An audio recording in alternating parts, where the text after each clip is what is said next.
First off, want to know a little bit about you. Everybody's like wondering, why is the Swami here? What does he have to do with Braj Bhumi? Well, you're where to get there. How do you, is this a costume or how do you get started in this path? Tell me. No, I mean, because people were saying, do you wear this every day? And I'm like, I took that for granted. Okay. Malini doesn't wear that every day. So tell us, how did you get started in your path? First, good evening, everyone. Thank you for giving a little bit of time to us this evening. I met my guru when I was 9 years old and changed my life. I grew up in this bhakti path, and he actually saw it in me and requested me to be a monk since my childhood, growing up. And so I adopted that path and moved to India and lived there in the monastery for 15 years continuously. So that place that you saw the video of, I actually just recently came back 2 years ago. We started an ashram in New York. And so I'm serving there, developing that ashram, as well as traveling now. But I lived in that place that we saw the video of for the last, since 2005 to 2020. And then actually, in the middle of COVID, we came back to New York. So people said, why do you do that? So it's a similar question. Why are you a monk? Why do you dress like this? You know, walk the path, less tread, as they say. So that's a little background. Okay. And what, in terms of if, like, I'm somebody in the audience around the world here, I'm like, okay, I'd like to kind of dabble. I want to dabble in this. What are three things if I want to experience this? What are three things you could kind of touch us on how we could dabble in this? We could dabble in it or what? Yeah, you don't have to be a monk to follow our path. Spiritual life is for everyone. We're all spiritual beings.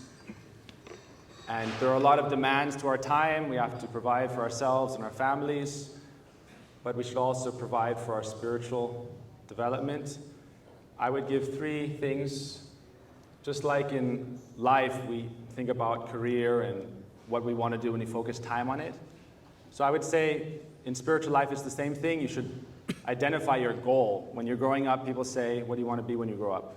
So in spiritual life, you should identify a goal. I like to say, go for the gold. What's that mean? Determine an objective and shoot for the stars. The second piece of advice would be, well, if you want to do that, then you have to train with the best. If you want to go for the gold, you got to train with the best. What is that? For everyone, it'll be different. I thought you said go for the gold.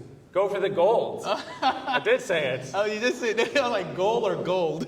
Same thing. Okay. Identify your spiritual goal, but I said go for the gold, shoot for the stars, Yeah. Determine your objective in spiritual life just like you would in your career. Career is important. Your spiritual life is also important. If you want to achieve something great, you need great training, great mentorship. I was very lucky to mentor with my teacher in India, my guru, and his successor, one of his successors. And I would say for each person it'll be different. There's different mentors. When you're looking for a mentor, you should find someone who is more advanced than you on your path, depending on whatever spiritual path you're interested in. They should also be helpful, actually have your best interest at heart, be affectionate. And for me, I was very lucky. I feel very fortunate and blessed to have found someone like that who we've heard a little bit about, but I call him like the guru of gurus. There's so many gurus in the world, so many teachers, so many pundits, but to have someone who is so wise that they instruct teachers of many traditions, a teacher of teachers, that's first-class mentorship. So I said, train with the best if you can to get to your goal. And what I find very helpful for me in my path as a monk is to try to keep the magic alive.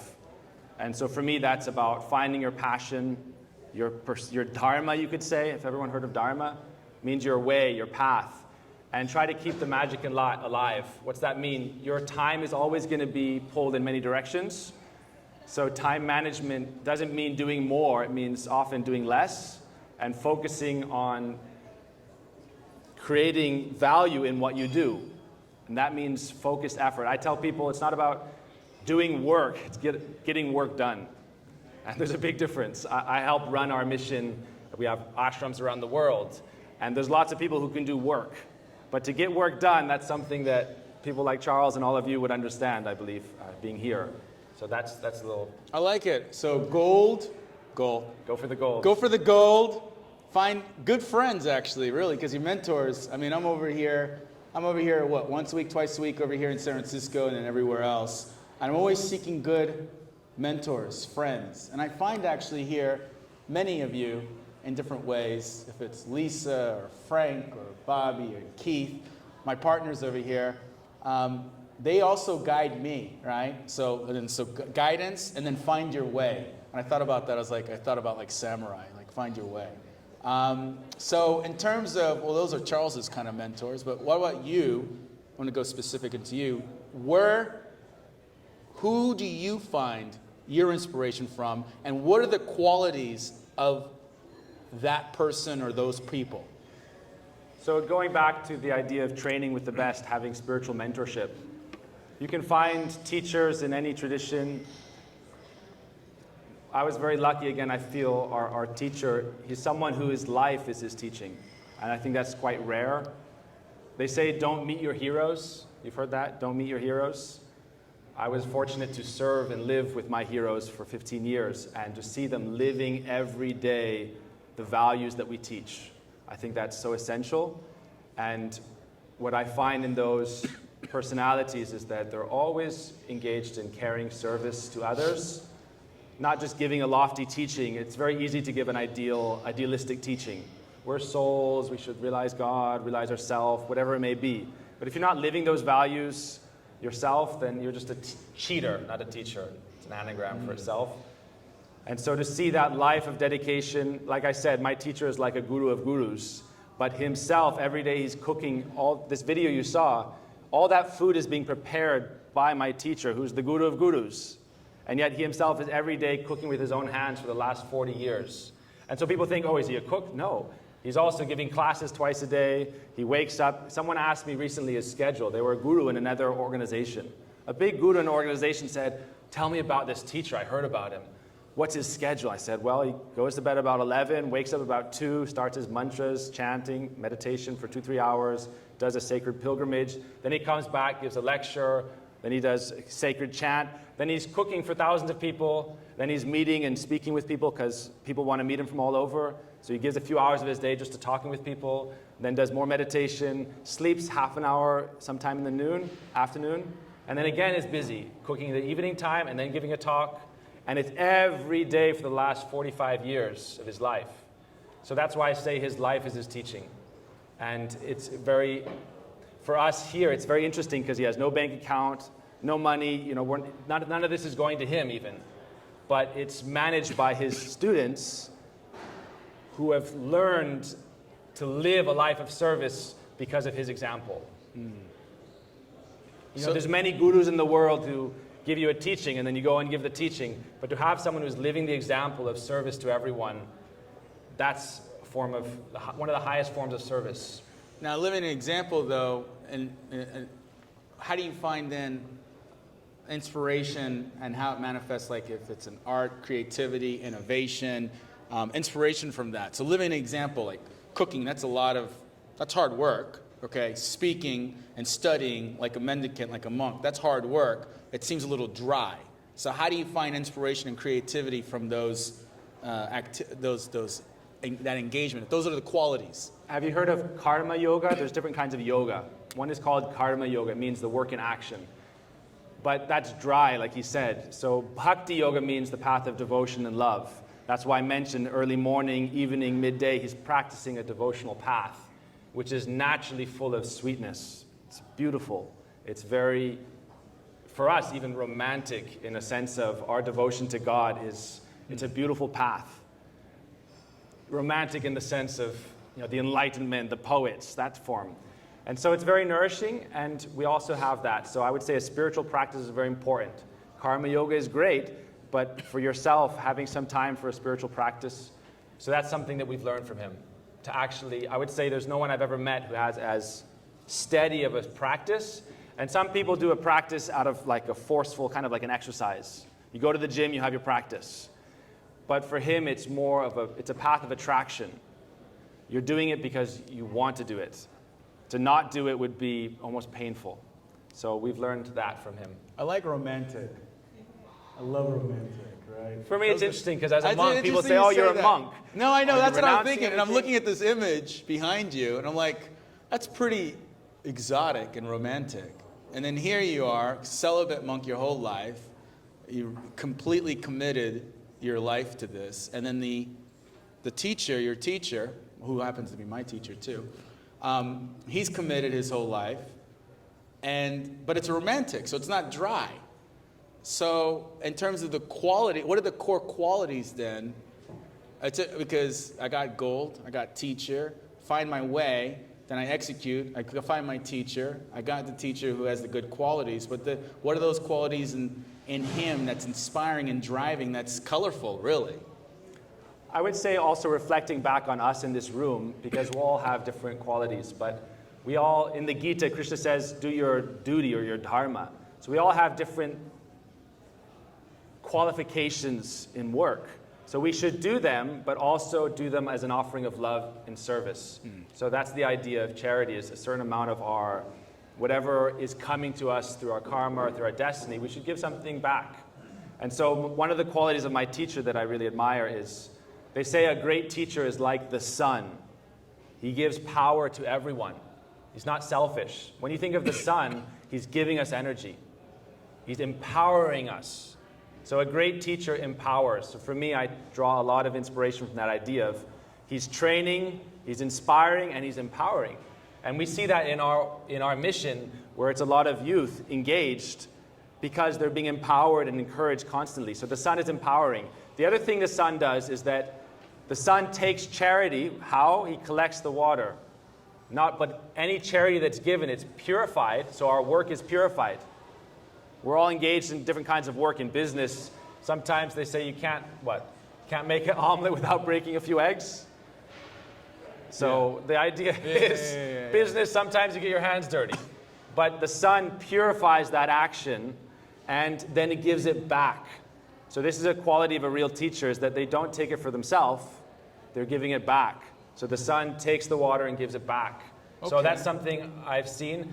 And for me, sacrifice, dedication, responsibility. Monk doesn't mean you're leaving the world. Monk means you're leaving any attachment to a little circle and you're serving the big circle, the big family, the world family. And that's really the path of a monk. So, interesting that on the service side, I've been thinking, because you're talking about the sun and everything, we have many business leaders here. I'm a business leader, not a titan yet, but I am looking to be one. And as fellow business titans that are sitting here, all right, what, in your opinion, are the challenges then that are facing us as business leaders? Because business leaders today are like traditionally kings. So what are the challenges facing us today? There's so many ways we can engage our energy. I think one of the biggest challenges today is distraction. And we limit ourselves. We are limited, and I think that's a gift. For me, I understand the limitation of time and energy as a gift because it allows us to focus. And if we focus our activities, we have so many responsibilities, right? Everyone here have responsibilities? I think so. I know I do. Like right now, I'm like waiting. After this, I got 10 messages to answer and 20 calls. I'm full of responsibilities. But we have to focus our energy, and that's why we need mentorship. So the idea of kings, there's also in our tradition sages who are selflessly oriented towards helping the world. And so the idea of having mentorship that can guide us how to engage our energy with focused effort for our own success and for others. Because life is very demanding, and it seems like the world is speeding up. Why? Because we're bombarded on all sides with information. And I know myself personally, most of the information that comes at me is demanding my energy. Right? So then, you get a message, you get a phone call, it's demanding your energy. But what I'm trying to do is turn the phone off. I have a phone. No, I don't have a phone. My assistant has the phone. You want to talk to me? Talk to my assistant. And then you can get, because time is valuable. Time is very valuable. So do you think that... You can't get a moment back. So you think that, let's say the Gates and the Buffetts as an example, give back. They're giving back. But, and this is a question, a bit provocative, just the action of giving back is incomplete if the king is not getting mentorship, which means mentorship is not just static, right? Mentorship is dynamic, right? So then it's not like I'm in my 80s and I'm going to give everything I have, my billions, back to the world, and I'm going to assign some asset managers and some good treasurers and stuff and a chief giving back officer, and they'll take care of it, and I'm going to chill out. Doing it yourself. That's why you saw Jeff and Charles are there in India directly actually doing the service. We're going to an event near the Kings Canyon National Park, and they're going to be there directly doing the service. So it's not so much just giving, it's actually being involved in it as part of the way that you get the most benefit. The most enrichment to yourself. Well, I find that's inspiration. The only reason why I'm doing that because our teacher, who's in his 60s turning 70s, I mean, he's fit and he's cooking it himself. He's doing it 17 hours a day. So it's by example. That's what's happening. So That then works. Jeff's like, I'm not a weak boy. Jeff's not going to just sit back and like chill out. He's going to get up, and he's a strong person, right? So in terms of then you mentioned the sun, and I was going to say, well, who's the sun, right? In terms of, because we have two corporate sponsors here, female-led CEOs, where does the feminine energy come in play when you have many monastics and monks? Sure, people saw a video of Radha, and then they see the dance, the Malini, but is the feminine energy limited to just the entertainment and the pitch? First of all, talking about the sun, actually the robes we wear. That was a curveball. He didn't know that was coming. The robes represent divine love. This is called saffron, and it actually represents the love of the goddess, who you see, Radha. And so that's ultimately who we aspire to serve God with or under. And so the idea of the feminine it's called Shakti. Has anyone heard this term, Shakti? Shakti is Sanskrit for the divine feminine. And actually, when we talk about the sun's power is from Shakti, or the divine feminine. So really, any kind of wealth, fortune, or power is, according to our Sanskrit Vedic texts, feminine by nature. And so there's the divine feminine and the divine masculine. And I've personally felt, and I see from my guru, that the world gets out of balance when we're only focusing on the masculine in terms of business or any field. But when it's in balance, then there's harmony, and there's not just stifling, but not order, but harmony. There's a difference. And then there's room for creativity and growth and dynamic energy. And some of our greatest teachers are I don't know, I wouldn't really think of them as male, female, but we have a guru in Miami who's a very senior lady, disciple of one of our gurus. She's a guru now. And so it's not limited to a gender. That's kind of an old-fashioned way of thinking. And everything has its time and place, but that's not the time and place now. And you said your saffron, that represents what again? Saffron, in our faith, it comes from a mineral, but we're talking about the sun. I wasn't really thinking about that before, but when the sun rises in the morning, you get this kind of color on the horizon. That's called the morning sunlight. It's called Arun, or saffron, and it represents divine love in action, in service. So that's what that represents. And the sun represents what? The Gayatri mantra, which we chant morning, noon, and evening, the Brahma Gayatri, is a mantra that praises the sun, venerates the sun, but as the energy of God. And when we say the energy of God, what is that? So when we say the energy of God, that specifically refers to Shakti, or the divine feminine. That's, for us, it sounds very simple right now, but in the deepest mystical aspects of our faith, we aspire to actually serve under that shelter of the divine feminine. Well, I'm into mysticism, so I'm going to dig a little deeper here. So in terms of therefore the service that's being done, let's say in Braj Bhumi, or the service that may be done in Karma Yoga, if it's Dana with her business, right, Lauren with her business, their expression of healing or healthcare, tech, or whatever it may be. That's an expression, that's passion, that's inspiration, right? And those qualities then, that's Shakti, that's the energy, right? That's power. For example, we call it money in the West. In Indian culture, we call it Lakshmi, and that's actually the name of a goddess. And so we say we should serve Lakshmi. And I think that works in terms of banking and investing as well, right?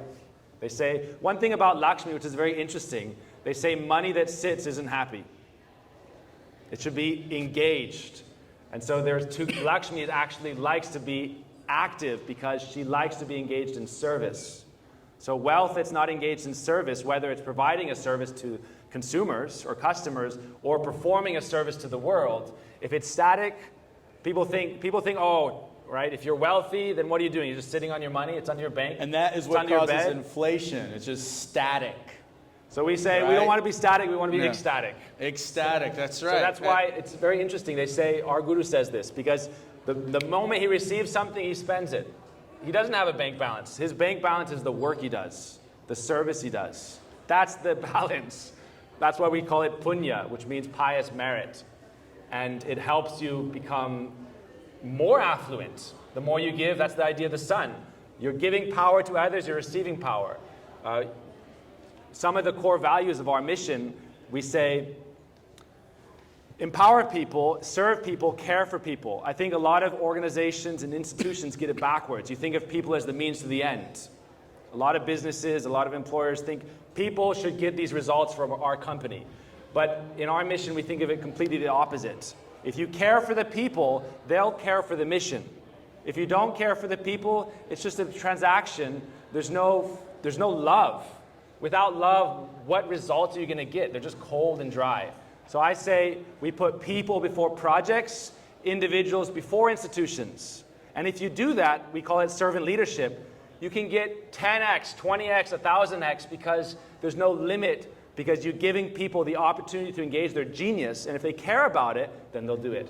And that's how you build value. You get out of inflation, which is the problem in the economy, and if it's San Francisco, it's creating, we have a person over here, owns a club down the street, and he wants to create vibrancy back in the city. And the problem with the city is a reflection of the problem with companies, the economy. It's a little bit stagnant. And to create real value, that's movement. Value isn't just money. I would say value is, ultimately for us, the highest value is love. That's why we say Shakti, Lakshmi means the goddess of fortune, but really she's the goddess of love. And how do you create love? Money doesn't, the Beatles, right? Money doesn't buy you love. So where is real value? Value is in your relationships. Value is in your practice. Value is in your life. You should be able to provide for yourself and those you love. But really, if you want the highest value, you have to realize it. It's something you realize through a practice. But it's something intangible. Our consciousness, our spirit, it's not material. So you could grab some gold coins, but that's a material substance. Who you are as a person isn't material, although you have a material form. So how can you find spiritual value? That's with your people, but with your practice, with your daily life. And if you can give a little bit of time for that, if anyone practices yoga, anyone practices meditation, or any spiritual faith or path, we're not getting involved in each other's business, but if you have that, you can find value in it. And then whatever value you have, whatever asset you have, can be engaged in a purpose that is valuable. Otherwise, it's just living human life as a glorified animal, in a way. Sorry to say. All right, glorified animal. There you go. So, questions open. Sorry, let's get a little real. Any questions over here? Oh, I've got two of them right here.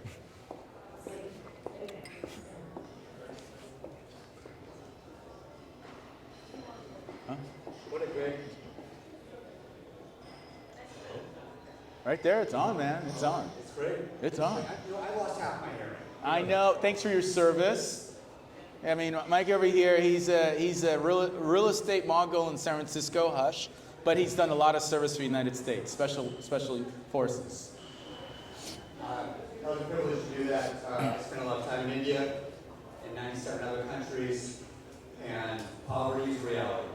But before we start there, Charles and all of your partners, you guys are special because you're doing something other than yakking about helping others. But you're not like your good. Well, you please stand up Laura, please stand up. This is Charles White. Please stand up. Laura, Charles Shack15. Mikey, he's a trip. This is important because I don't buy this business of behind every great man is some wonderful woman that's still on the side. The warrior monk, the monk. You're not in this world of this world. People generally are highly accomplished in what they do. And they choose this path of selflessness.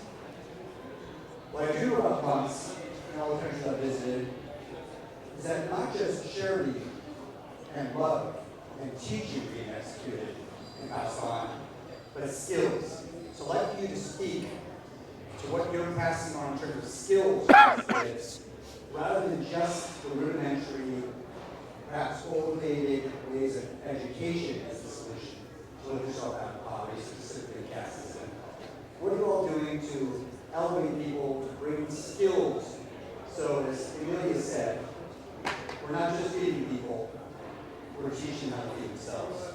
Good, that's a good question. It's the Fantastic. schools. Yes, that's a famous, obviously, story from Christ. Said, teach them to fish, then feed them for a life. So everyone has a different path. You know, it's not that everybody needs to become a monk, everyone needs to become a banker or a lawyer or a doctor. Everyone needs to become the best version of themselves. And so skill training, it's a specialized field. We go to school and we learn a lot of subjects, but at a certain point you should specialize in something and you need to discover your skills. I would say your skills, if they align with your passions, you can live a fulfilled life.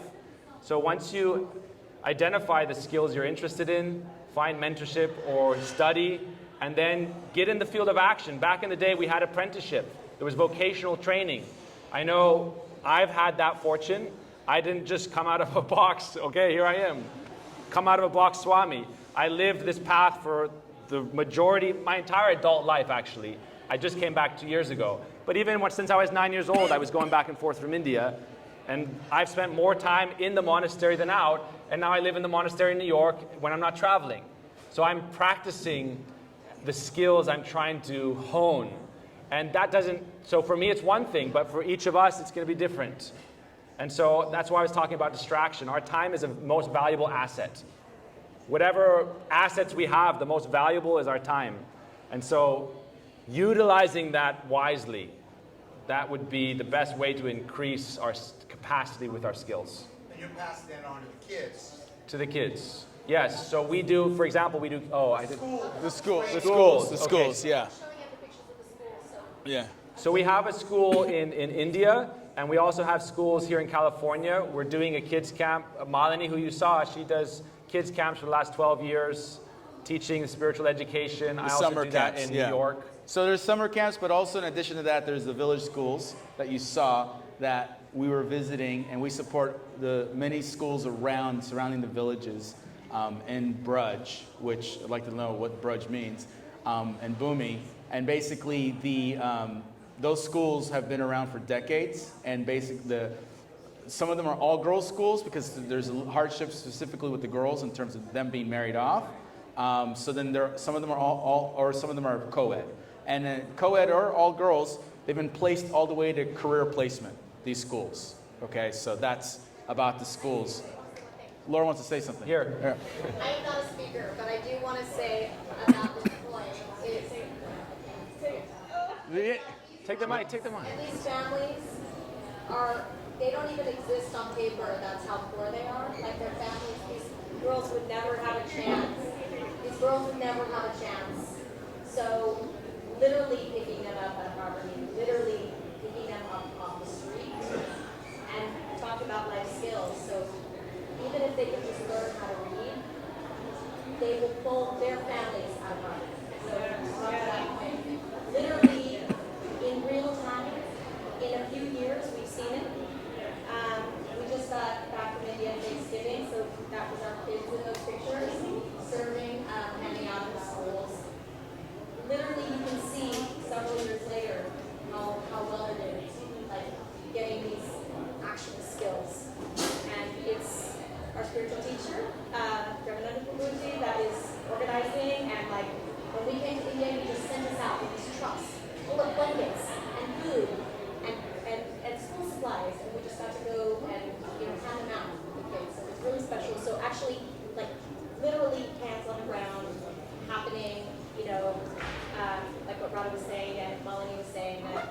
donations are, every penny is going to feeding kids. So literally pulling these families out of poverty in real time. Like, because Good. one girl that has the skills, and not just girls now, actually, it's boys and Yeah, it's There's, good. there's Yeah, a few yeah. schools. That was really beautiful, Laura. What I didn't hear your question fully, I'd say before, but the thing about with the kids, it's so beautiful because a lot of times people think, oh, that's not the most important thing. It's actually one of the most important things. And for people like that, they need so much. And so it's the people who lead it selflessly and who spend years with these kids. You build so much trust. It's one thing just telling them, lift yourself up. But feelings like someone's your mother, like Radha was saying, you spend years with these people, they develop a sense of like, somebody cares about me.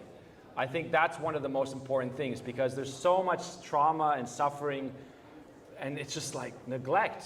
And so I think part of the most important things behind the skills is just the love and the care that the selfless people, there's a lady there, Yashoda, and she just gave up her whole life. She had a great life, but she's just living there 24/7 and her only work is taking care of these kids. She doesn't get paid for it. She's living like a monk as well. Yeah. All right, we got another question here, and then we bring Dana up. And bring more in.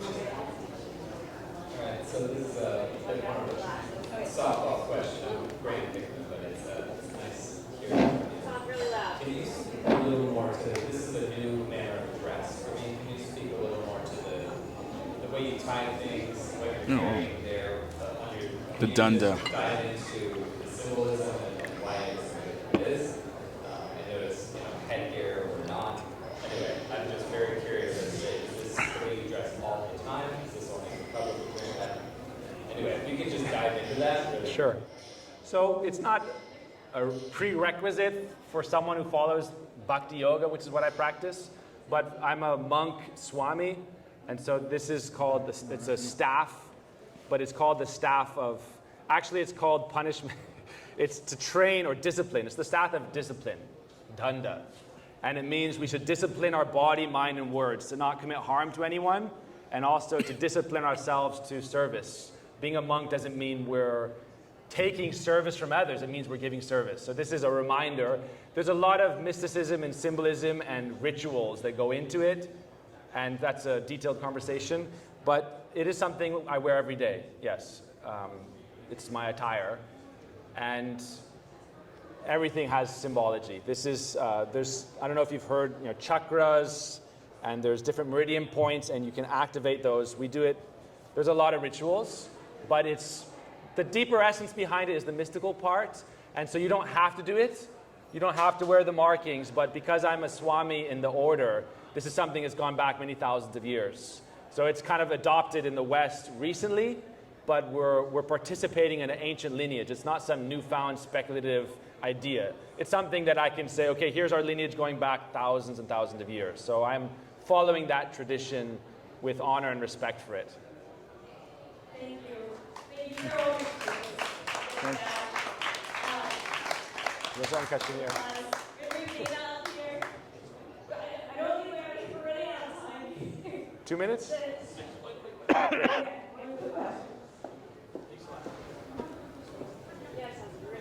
It's an honor to be here and meet food practitioners, and it's really exciting because of the points between the earth and heaven and so forth. They kind of like in your perspective, almost like the monk of Wall Street. You kind of blend Monk of Wall Street. real world and the real world. Can you talk a little more about how to balance that in real life? Thank you. So I'm kind of new to this arena, you could say. I'm being pulled into the service a little bit, but I lived in India for a very long time, and I think for me it's kind of a discovery period. What is my service in the world? And so this was one part of it, I would say, bringing awareness to the spiritual path and also service. How do you blend the two? We all have our path in the world, in our practice, and it's an art. It is an art, and again, I would just say learning how to balance and manage time, not just with meetings, but with your own internal practice or your internal meeting, you could say, that divine energy within. So how we balance it, you have to learn to, Krishna says in the Gita, for anyone who knows the Bhagavad Gita, Krishna says you should learn to be like a lotus and the petal, which is in the water, in the mud, but yet it is separate. And so there's this spiritual practice that can give your life the energy necessary to live without running yourself out. It's like a car. If you're always running at 6,000, I tell people, don't run at 6,000 RPMs. Try to run at 25, and then take care of your car. So there's a spiritual practice that can enable you to balance those things. And there's spiritual stages of life also. And so the idea is in childhood we should study, and there's spiritual studies that should go along with our material studies. And also they say you become a child twice. So in old age you should also increase your spiritual practice. For me, my whole life is that. But it's an art, and we have to learn to balance. Krishna says, if you want the cessation of suffering, you have to learn to practice yoga. And he says, yoga is the art of balance. Yoga is the art of balance. And so it's in the water, not in the water. In the mud, not in the mud. You have to do both. You don't leave the field of battle. You fight, you do your duty, but you stay transcendental to it at the same time. And Krishna says in the Gita, you should do your fight, whatever path you're on, but remembering God or remembering me or the Spirit. So that's the balance. You have to add the spiritual element to find balance. Thank you. Thank you, everyone. Wow.